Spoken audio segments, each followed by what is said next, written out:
안녕하세요. 그녀의 목살롱 미셸입니다. 네, 오늘 함께한 책은 다시 강신주 박사님의 감정 수업으로 좀 돌아가 볼게요. 스피노자가 에티카라는 윤리학 이란 책에서 정의한 48가지 인간의 감정을 하나씩 이렇게 소설 한 권과 함께 소개하고 있는 그런 책이에요. 네, 오늘 함께 하려는 주제, 오늘 함께 하려는 감정은 바로 분노입니다. 분노. 제가 오늘 분노가 치밀어서 이 분노라는 주제를 택한 건 아니고요. 이 분노를 소개하기 위해서 가져오신 소설이 죄와 벌, 도스토옙스키의 죄와 벌이에요. 좋아하는 소설이기도 하고 이번 연휴 주말에 이 죄와 벌 좀 이렇게 살짝 다시 훑어봤거든요.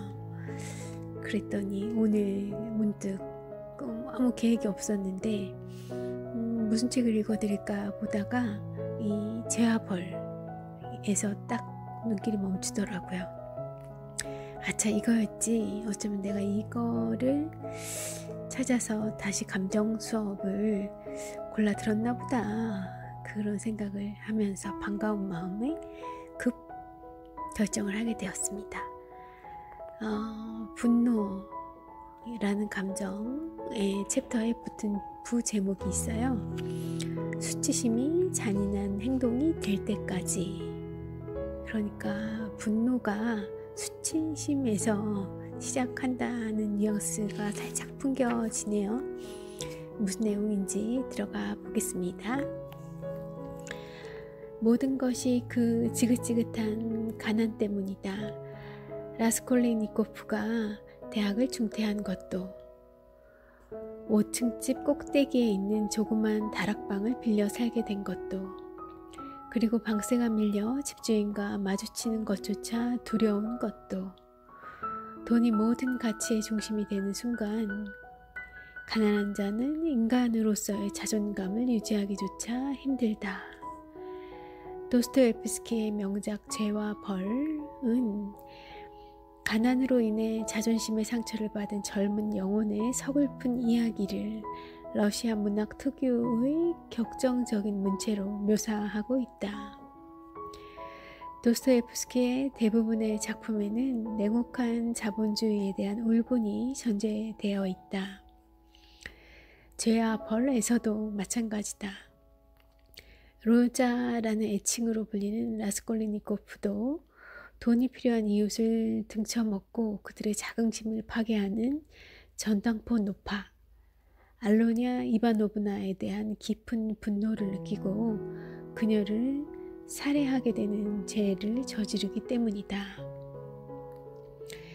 이미 전당포를 처음 찾았을 때부터 라스콜리니코프는 그 수전노 때문에 수치감으로 몸을 떨었던 적이 있다. 마침 전당 잡힐 만한 물건이 딱 2개 있었다. 하나는 오래된 아버지의 의식이었고 다른 하나는 여동생이 헤어지면서 기념으로 선물해준 붉은 보석이 3개 박힌 작은 금반지였다. 그는 금반지를 가져가기로 했다. 노파의 집을 찾아냈을 때 그는 그녀에 대해 아는 바가 전혀 없음에도 불구하고 처음 본 순간부터 억누를 수 없는 혐오감을 느꼈다.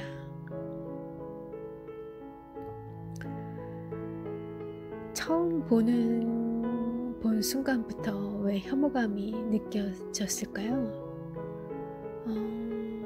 그녀의 전당포 주인의 인상이 너무 험악했을까요? 뭐였을까요? 아직 대화도 나누기 전부터 첫눈에 혐오감을 느낀 거잖아요. 물론 그것은 돈이 없어서 소중한 물건을 팔 수밖에 없는 라스콜리니코프의 자격지심이나 수치심일 수도 있다. 그렇지만 그에게 이런 감정을 불어넣은 것은 전당포에 들려 급전을 얻으려는 인간을 업신여기는 급전을 얻으려는 인간을 업신여기는 노파의 태도 때문이었다. 하지만 수치심이 무자비한 살인 행위로 이어지기까지는 아직 한 단계 절차가 더 필요하다. 그것은 바로 분노다. 분노는 타인에게 해악을 끼친 어떤 사람에 대한 미움이다 라고 에티카에서 스피노자가 정의를 했습니다. 타인에게 해악을 끼친 어떤 사람에 대한 미움, 그러니까 원인 없이 그냥 발생되는 그런 미움이 아니라 특정한 그 원인이 있는 미움이네요. 그 원인도 좀 타인에게 해악을 끼친, 그 타인이 내가 됐던 아니면 또 다른 누군가가 됐던 누군가에게 해악을 끼친 어떤 사람에 대한 미움이니까 어떻게 보면 조금 정당한 정의로운 마음을 수반하거나 아니면 그런 정당한 미움, 정당방위의 미움, 뭐 이런 것쯤일까요? 어쨌든 뭐 그 정당방위라고 생각하는 게 본인의 생각일지언정 어쨌든 본인은 불의를 느낀다는 거죠. 그럴 때 느껴지는 감정이 바로 분노라고 합니다. 분노 힘들죠. 잘 대처해야 되는, 잘 다루어야 되는 감정 중에 하나죠. 예. 스피노자는 또한 분노에 대해 더 명료하게 말했던 적이 있는데 바로 우리와 유사한 대상에게 불행을 준 사람에 대해 분노한다 라는 말이에요. 그러니까 뭐 좀 동질감을 느낀다는 거죠. 자신과 유사한 대상, 즉 라스콜레니코프의 경우에 그것은 바로 자기처럼 돈이 없는 가난하고 평범한 그런 이웃들이다. 돈이 없어 자신의 딸 소냐를 창녀로 보낼 수밖에 없었던 어느 퇴역 관리 그리고 자신에게 돈을 보내느라 가정교사로 있던 집에서 봉변을 당해도 그만두지 못하는 여동생 두냐. 소설 속에 라스콜리니코프의 여동생이 있어요.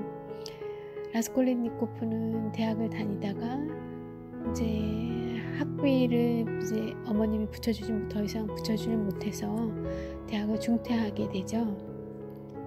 그리고 딱히 이제 아르바이트도 그만두어서 어머니와 동생이 보내주는 돈으로 사는 그런 룸펜이랄까요? 그런 역할로 나와요. 그런데 이제 그 동생이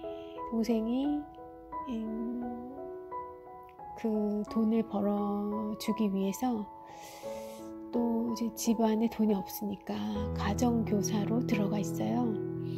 그런데 그 집에서 이제 주인에게 봉변을 당하죠. 그래서 당장 뛰쳐나오고 싶지만 그럴 수가 없어요. 돈이 없어서, 돈을 벌어야 해서 오빠한테도 보내주어야 하고 등등등. 그리고 또 전당포 노파가 자신의 노예처럼 부려먹는 그녀의 이복 여동생이 나와요. 이복 여동생인가 조카인가 뭐 그런데요. 완전 노예처럼 부려먹죠. 종일 허리 못 펴고 일을 시키면서도 그 정신적인 또 학대를 하고 그런 사람들이 다 이제 그 라스콜리니코프가 동질감을 느꼈던 그런 돈 없고 평범한 불행한 그런 이웃들인 거죠. 그런 사람들에게 이 노파가 보였던 그런 태도,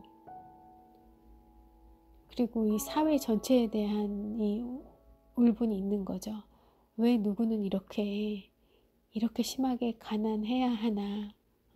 돈이 없어서 이렇게 자유는커녕 이런 인간답지 못한 생활을 벗어날 수 없는 아주 기본적인 그 인간의 존엄성마저 유지할 수 없는 그런 상태에서 벗어나지 못하게끔 하는 이 사회에 대한 모든 불만, 미움, 분노가 이 전당포 노파에게 투사되는 거죠. 딱 걸린 거예요. 마침내 라스콜리니코프는 자신의 수치심을 정의롭지 못한 자본주의에 대한 분노로 승화시키게 된다. 자신에게 가해진 수치심이 단지 자신만이 아니라 대부분 비슷한 처지에 있는, 자기와 유사한 처지에 있는 듀나, 노파의 이복 여동생 등등등 이런 비슷한 처지에 있는 사람을 괴롭히고 있다는 사실을 알게 된 순간 그의 수치심의 대상은 정의롭지 않은 대상, 그 노파가 되는 거고요. 그래서 반드시 제거해야 할 악으로 드러나게 되는 거죠. 개인적인 악이 공적인 악으로 승화된다고나 할까? 우연일까? 당구장에서 라스콜리니코프가 들은 어떤 사람들의 대화는 전당포 노파를 죽이려는 라스콜리니코프의 결심에 정당성을 부여하게 된다. 자, 그 당구장에서 그때도 당구장이 있었나 봐요. 이 도스토옙스키가 1860 몇 년? 그때쯤에 죽었던가 그때쯤에 살았던 사람인데 그때도 당구장이 있었나 봐요. 러시아에서. 번역한 사람의 요새 우리가 이해할 만한 논리로 여기 변경을 시킨 건지 번역을 한 건지 모르겠으나 그 소설 제가 들춰봤던 그 옛 소설책에서도 당구장이라고 번역이 됐더라고요. 자, 그 소설 속으로 좀 들어가 보겠습니다. 그들이 어떤 말을 했는지 당구장에서 노파를 죽이고 그 돈을 빼앗아라. 그리고 그 돈의 도움으로 나중에 전 인류와 공공의 사업을 위해 헌신하라. 내 생각은 어때? 하나의 하찮은 범죄가 수천 개의 선한 일로 무마될 수는 없을까? 하나의 생명을 희생시켜 수천 개의 생명을 부패와 해체해서 구하는 거지. 하나의 죽음과 100개의 생명을 서로 맞바꾸는 건데 사실 이거야말로 대수학이지 뭐야. 게다가 저울 전체를 놓고 보면 이런 폐병쟁이의 멍청하고 못된 노파의 목숨이 무슨 의미가 있겠어. 노파는 해로운 존재니까 이나 바퀴벌레의 목숨, 아니 그만도 못한 목숨이야. 남의 목숨을 좀먹고 있거든. 얼마 전에도 홧김에 리자베타의 손가락을 깨물었는데 하마터면 손가락이 잘려나갈 뻔했지. 당구장에서 친구들이 했던 말이 아니고요. 그걸 들으면서 라스콜리니코프가 속으로 생각한 내용이에요. 마음에 이제 이런 결심이 들었던 거죠. 이거 잘 다스려야 하는 분노가 이제 엇나가기 시작합니다. 네, 소설이니까요. 그래서 어쨌든 이제 라스콜리니코프는 큰 결단을 내리고 행위를 하게 되는 거죠. 아이고, 그 노파 하나를 죽인다고 그 사회가 어떻게 되겠습니까? 많은 또 한편으로 드는 생각이 있습니다만 말하지 않을래요. 여러분의 상상에 맡기겠습니다. 각자 생각하시죠. 어떻게 생각하십니까? 이 노파를 라스콜리니코프가 살해하면 몇몇은 구해질까요? 해결이 될까요? 만약에 이 노파를 죽이지 않는다면 라스콜리니코프는 다른 어떤 행동을 해야 할까요? 하는 게 맞을까요? 자, 어쨌든 소설이니까요. 계속 가볼게요.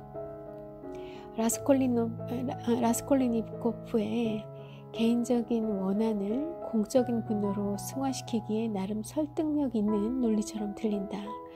그렇지만 사실 라스콜리니코프는 자신의 수치심으로 눈이 멀어 있었을 뿐이다. 전당포 노파도 라스콜리니코프도 모두 자본주의의 희생양에 지나지 않는다는 진실을 그는 애써 보려고 하지 않았던 것이다. 자본주의 사회는 돈이 없으면 인간이 살 수 없도록 구조화된 사회를 말한다. 당연히 자본주의 사회에서는 돈을 가진 자가 갖지 못한 자보다 월등한 지위를 얻을 수밖에 없다. 돈을 가진 자는 자신이 가진 돈의 양만큼 필요한 것을 구매할 수 있는 자유를 갖지만 돈이 없는 자에게는 생존하는 것조차 힘든 일이 되니까. 네, 자본주의에서는 돈 이꼴 자유죠. 그래서 세상에서 돈 많은 사람한테 제일 살기 좋은 나라가 또 한국이라고 왜 갑자기 그 말이 생각날까요? 비단 한국만 아니겠습니까? 자본주의 국가들은 마찬가지겠죠. 덜하냐 더하느냐의 차이는 있을 수 있겠지만요. 어쨌든 그래서 자본주의에 길들여진 사람은 누구나 더 많은 돈을 가지려고 든다. 라스콜리니코프는 돈이 없어서 전당포에 들른 것이다. 그리고 그곳 주인인 노파는 돈을 가지고 있는 사람이다. 사실 두 사람 모두 같은 처지 아닌가. 라스콜리니코프는 돈이 필요해서 전당포에 간 것이고 노파는 돈을 더 벌기 위해 전당포를 차린 것이니까.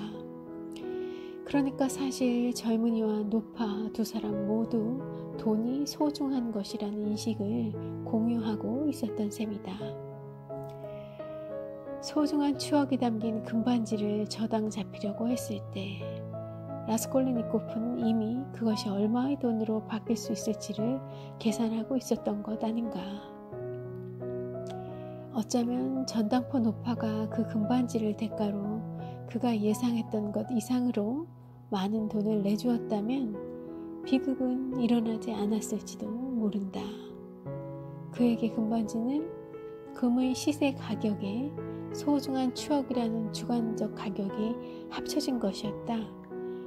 그러나 소중한 추억 따위가 노파에게 무슨 의미가 있겠는가.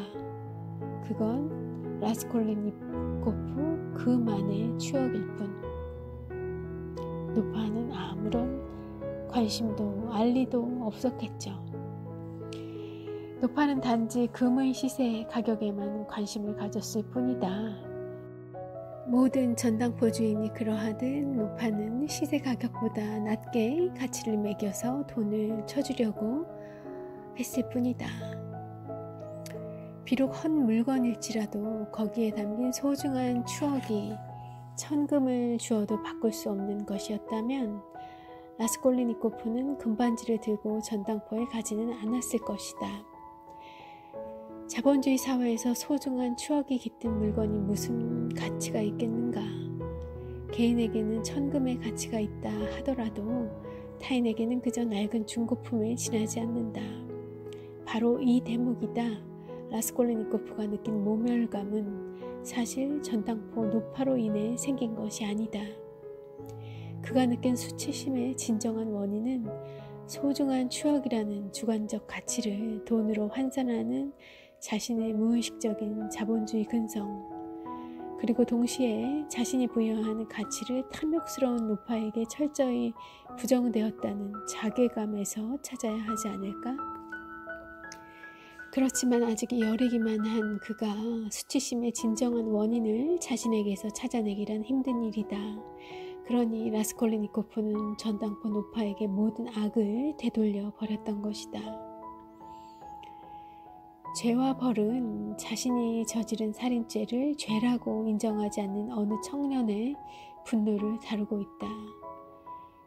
하지만 소냐라는 창녀를 만나면서 불행한 청년 료자 라스콜리니코프는 자신이 죄를 저질렀다는 사실을 인정하게 된다. 분노는 타당한 것이었지만 자신에게는 한 인간을 단죄할 수 있는 권능이 없다는 것을 자각한 것이다. 그러니까 이 심한 착각에 빠져 있었던 거죠. 마치 자기가 그런 신적인 신의 그런 그의 권한을 대행할 수 있는, 아니면 신처럼 생각했던 걸까요? 아무튼 착각이 엄청 도가 심하다 못해 제정신이 아니었던 거죠. 어쨌든 마침내 라스콜리니코프의 분노는 강한 죄의식으로 탈바꿈하고 만다. 하지만 너무 때늦은 반성 혹은 너무 무기력한 반성 아닌가. 불행한 청년은 끝내 자신도 혹은 전당잡이 노파도 모두 자본주의라는 냉혹한 사회구조의 희생양에 지나지 않는다는 인식에 이르지는 못한다. 우리라면 이르기가 쉬울까요? 참 우리라면 그걸 알 수 있을까요? 알았다고 하면은 그 분노라는 격한 분노, 모멸감, 이런 상대적 박탈감, 이런 것들을 좀 누그려뜨릴 수도 있었을지 모르겠어요. 그런데 일단은 알기조차 어려울 것 같아요. 그래서 공부가 필요한 것 같습니다.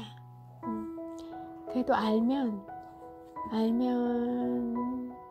조금은 자제할 수 있지 않을까 싶어요. 네, 라스콜리니코프가 지혜로웠다면 그는 자신이나 노파를 모두 돈의 노예로 만든 자본주의에 대해 분노를 표출했을 것이다. 라스콜리니코프는 몰랐던 것이다. 전당포 노파를 죽여도 다시 누군가가 또 전당포를 차릴 것이라는 사실을, 그리고 돈이 필요해서 소중한 추억에 녹아있는 물건을 들고 또 누군가는 본인처럼 다시 전당포 앞에 서성거릴 것이라는 현실을, 그러니까 적절한 그 노파를 죽이는 것이 적절한 대안이 될 수 없다는 것을 알았을 거죠. 근데 불행히도 우리의 주인공은 알지 못했죠.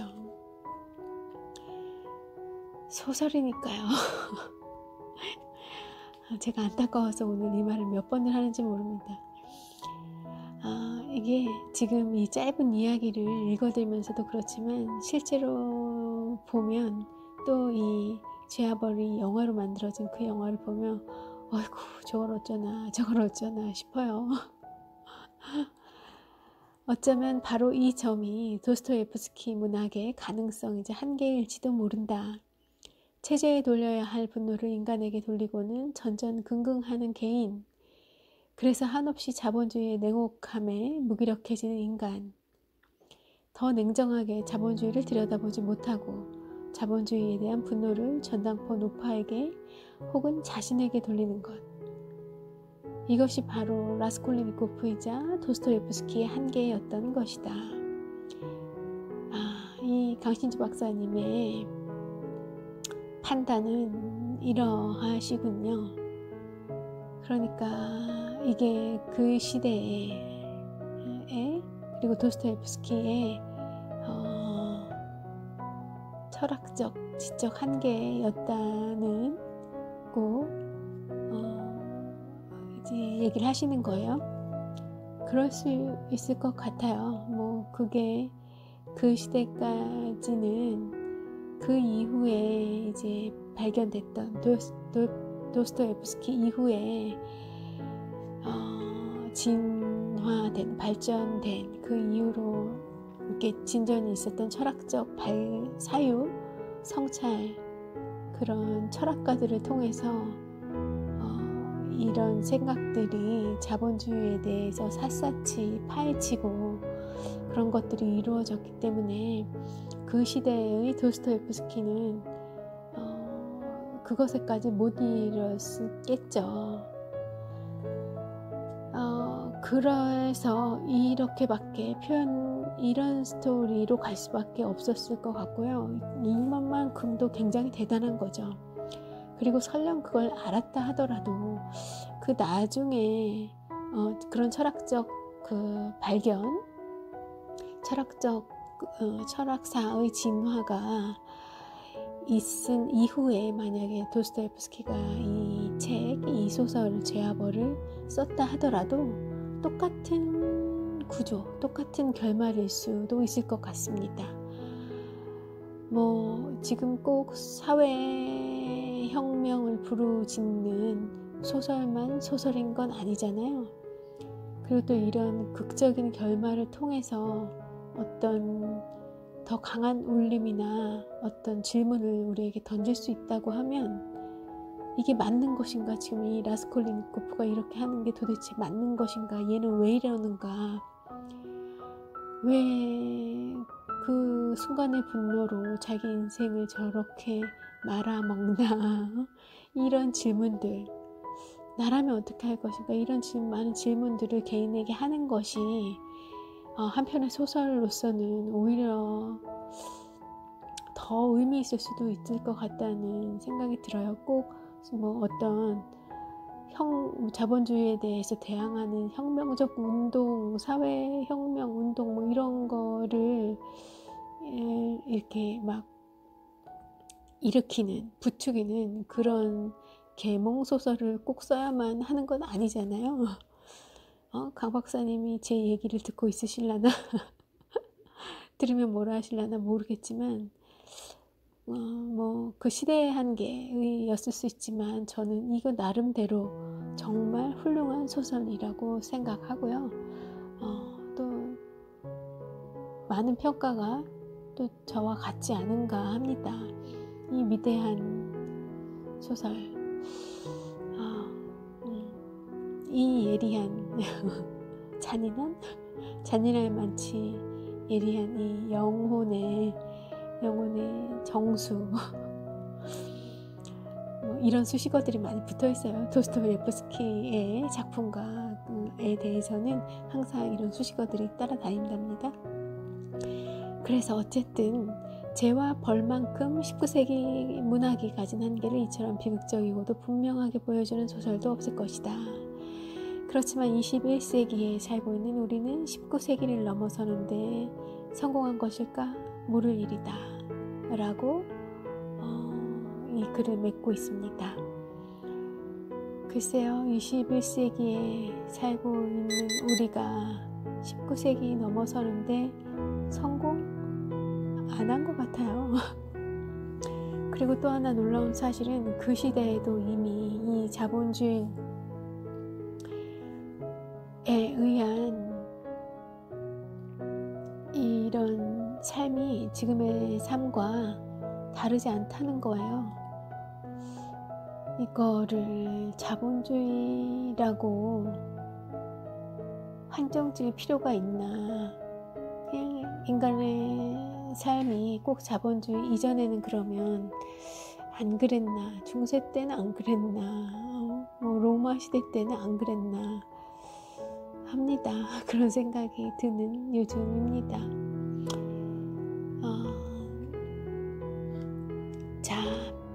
퓨도르 도스토옙스키에 대한 소개 글로 넘어가 볼게요. 가장 위대한 근대 작가 도스토옙스키는 순수하게 오로지 영혼의 재료로만 빚어낸 작품으로 20세기 사상가들에게 광범위한 영향을 끼쳤다. 많은 20세기에 빛나는 지성들, 철학자, 작가 등이 다 이 도스토옙스키를 그들의 우상으로 그들에게 많은 영감을 주었던 그런 선배라고 이야기를 많이 한다 해요. 니체는 도스토옙스키는 내가 무언가를 배울 수 있었던 단 한 사람의 심리학자라고 말했고, 프로이트는 카라마조프가 형제들, 도스토옙스키의 대표작이죠. 그리고 마지막 작품일 겁니다, 아마. 카라마조프가의 형제들을 지금까지 쓴 가장 위대한 소설이라고 평했다. 도스토옙스키는 주로 자본주의 문턱에서 과도기를 겪는 러시아 사회의 모순과 도시 빈민들의 삶을 다루었는데, 특히 죄와 벌은 1866년도에 쓰여졌다고 나와 있네요. 죄와 벌은 작가 스스로 범죄에 대한 심리학적 보고서라고 스스로 밝혔듯이 라스콜리니코프라는 고뇌하는 청년의 대명사를 창조하여 죄와 속죄를 둘러싼 다양한 인식들을 탐구했다. 주인공 로자 라스콜리니코프는 자신의 논문에서 인간은 자연의 법칙에 따라 대체로 두 부류로 나뉜다고 주장한다. 이 책에 나온 소설에 나온 부분인데 한번 읽어볼까요? 좀 재밌습니다. 어떤 측면에서는요. 하나는 두 부류로 나뉜다고 했죠. 그 중에 하나는 하급 부류, 평범한 사람들. 즉 오로지 자신과 비슷한 자들을 생산하는 데만 기여하는, 말하자면 재료이며, 다른 하나는 본질적으로 자신이 속한 무리에서 새로운 말을 할 수 있는 천부적 재능이나 능력을 가진 사람들입니다. 그러니까 자신과 비슷한 것들을 생산하는 정도의 그런 평범한 사람들, 학급 부류와 다른 하나는 천부적 재능이나 능력을 가진 사람들. 이들은 자신과 비슷한 것들을 이야기하는 것이 아니라 그 무리에서 다루어지지 않은 새로운 말을 할 수 있는 사람들을 의미한다는 거죠. 첫 번째 부류, 즉 재료에 해당하는 사람들, 그러니까 평범한 사람들을 재료라고 표현했어요. 이런 사람들은 대체적으로 말해 그 본성상 보수적이고 점잖은 데다가 순종하며 살고 또 순종하는 것을 좋아합니다. 제 생각으로는 그들은 순종할 의무가 있는데 그것이 그들의 사명이며, 그렇다고 해서 굴욕감을 느낄 이유도 전혀 없기 때문입니다. 그러니까 굴욕감을 느끼지 않고 그냥 당연하게 순종을 받아들인다는 거예요. 그런데 두 번째 부류, 그러니까 좀 천부적 그런 이제 재능을 가진, 기존의 것과는 다른 새로운 말을 주장하는, 새로움을 추구하는 그런 사람들 부류는 전부 법률을 넘어서는 자들, 그 능력에 따라 파괴자이거나 그런 경향이 있는 자들입니다. 이런 사람들의 범죄는 물론 상대적이며 그 종류도 다양합니다. 그들은 극히 다양한 성명을 통해 보다 더 나은 것을 이름으로 현재의 것을 파괴하길 요구합니다. 문장이 멋있네요. 멋있는데 좀 난해하다 할까요? 겉멋이 잔뜩 든 문장입니다. 첫 번째 부류는 항상 현재의 주인이며 두 번째 부류는 미래의 주인입니다. 전자는 세계를 보존하고 수적으로 증대시키며, 반대로 후자는 세계를 움직이고, 보존하는 게 아니라 세계를 움직이고 목표를 향해 이끌고 나아갑니다. 미래를 추동하는 그런 부류라는 거죠. 그래서 이 로자 라스콜리니코프는 본인이 후자에 속하는 사람이라고 생각을 하는 거예요. 그게 조금 더 이제 발전되고 점점 더 스스로 그 생각에 빠져서 점점 이제 눈덩이처럼 그 생각이 불어나서 자기가 그 전당포 노파를 처단해도 되는 권한을 가지고 있는 사람으로 착각의 그런 무서운 결론에 빠지게 되는 오류를 범하게 되죠. 네, 소설 속 문장이었고요. 이 도스토옙스키의 삶을 보면 굉장히 드라마틱하고 그렇더라고요. 굉장히 이 미적인 걸 추구하는 것도 굉장히 강하고, 인생 초반에는 그 로맨티스트적인 그런 것도 되게 강했고, 도박도 굉장히 좋아했었다고 하고요. 거의 뭐 도박 광 수준이었다고 하고, 그러니까 도박에 쓸 돈을 벌기 위해서 소설을 썼다고 해요. 참 믿겨지지 않는 얘기지만 실제로 그랬었다고 하고, 그러다가 이제 후반에 정말 파란만장한 그 전반기를 겪고 이제 한 중장년 정도 되었을 땐가 굉장히 나이차가 많이 나는 그 본인의 속기사라고 할까요? 그 타이피스트 해주는 그 타이피스트로 들어왔던 그녀로부터 이제 구원을 받아서 결혼을 하게 되고, 그러고 나서 굉장히 심리적인 안정을 많이 찾고, 그 이후 후반기에 그 인생의 대작들을 주르르륵 죄아벌, 까라마조프가 형제들 등등 이 대작들을 쏟아놓고 가신 그런 분이고, 이 러시아 모스크바의 중앙도서관 앞에는 러시아의 그 위대한 문호로 푸시킨도 있고 톨스토이도 있지만, 도스토옙스키의 그 동상이 세워져 있다고 합니다. 그것이 모든 거를 그런 그 러시아 그 문학사의 지성사에 가장 큰 러시아 국민들이 빚을 지고 있다고 생각하는 그런 위인을 바로 도스토옙스키라고 생각한다는 것을 단적으로 보여주는 거라 해요.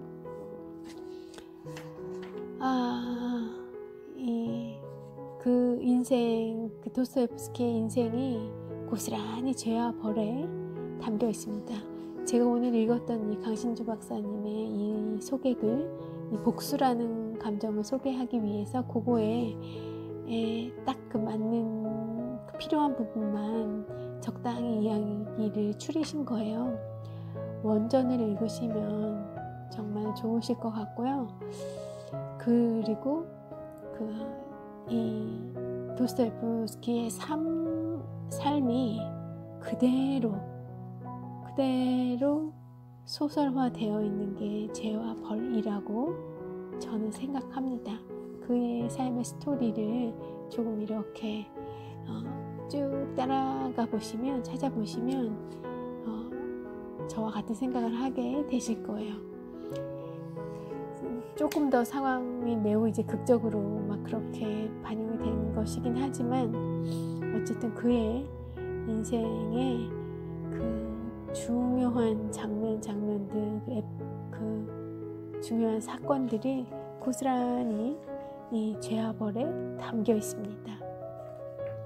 자서전 같은 그런 소설이에요. 한번 언제 좀 길게 시간 내실 수 있을 때 읽어보실 수 있는 그런 좋은 행복한 시간을 갖게 되시기를.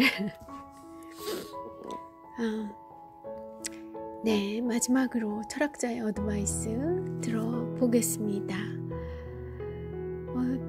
또 뭐라고 궤변을 늘어놓으셨을까 한번 볼게요.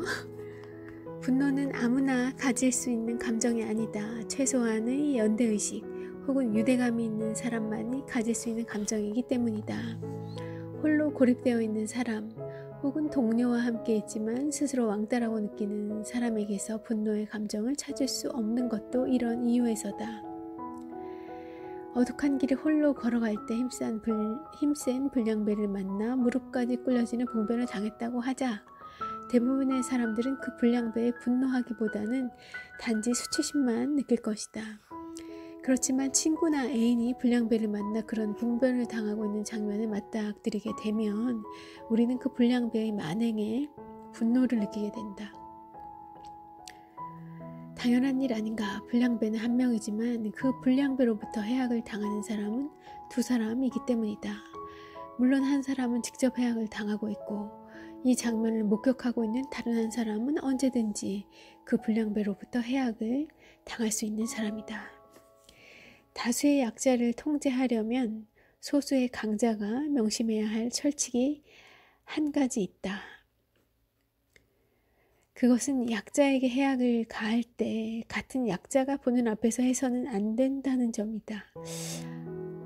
자신도 언제든지 해악을 입을 수 있다는 판단, 그리고 자기처럼 해악을 당할 수 있는 사람들이 다수라는 자각은 극심한 분노와 아울러 조직적인 저항을 낳을 수 있으니까.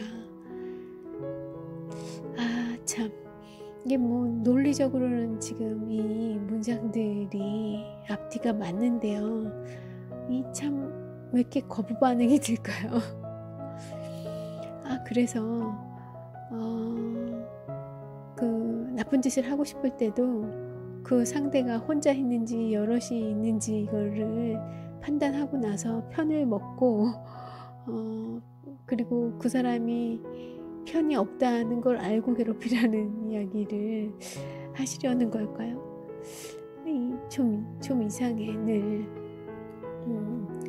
이 철학적인 그런 논리 대화법 그런 것에 길들여져 익숙하셔서 그런 대화법에 익숙하신 분이어서 그럴까요? 어쨌든 저한테는 좀 와닿지 않아요. 이게 논리적으로는 모순이 없다니까요. 그렇지만 이건 아니잖아요.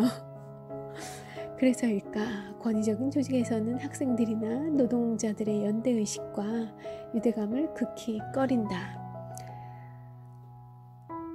회사도 마찬가지겠죠? 그런 이유가 있어서 노조 이런 것들을 극히 꺼리죠. 반대로 우리가 학생회 아니면 노동조합을 만들어야 하는 것은 바로 이런 이유에서다. 여럿이 뭉쳐서 하면 어떻게 함부로 하지 못하죠. 이렇게 약자들이 연대하는 조직을 통해 우리는 자신과 같은 처지들의 타자들이 어떤 해악을 입고 있는지 알게 되고 그렇게 해서 서로 앞으로 자신에게 닥칠 수도 있는 해악을 막기 위해 같이 서로 힘을 합해 싸울 수 있기 때문이다. 잊지 말자. 우리라는 의식이 없다면 해악을 끼치는 강자에 대한 분노도 발생할 수 없다는 사실을 조금 더 이분이 하고 싶으셨던 말을 덧붙인다면, 미루어 짐작해본다면, 그래서 강자에게 분노해야만 할 일이 발생한다면 약자들은 뭉쳐서 행동해야 한다. 그 말이시겠죠? 아무튼 이 강 박사님의 글은 저를 항상 방심하지 못하게 해요. 방심하지 못하고 아주 달려들어서 읽어야 넘어가질 않아요. 이게 맞는지 틀리는지 제 생각이 다 맞다는 건 아니에요. 강 박사님 생각이 맞을 수도 있고 둘 다 틀리고 여러분 생각하는 게 맞을 수도 있습니다. 어쨌든 이렇게 재미있게 책을 읽고 생각할 수 있는 그런 기회를 갖게 되는 것만으로도 충분히 강신주 이 철학자한테 감사할 일이죠. 네, 밤이 깊었습니다. 미셸 이제 자러 가겠습니다. 여러분도 편안한 밤 되시고 또 새로운 하루 또 즐겁게 맞이하시길 바랄게요. 미셸이었습니다. 내일 또 찾아올게요.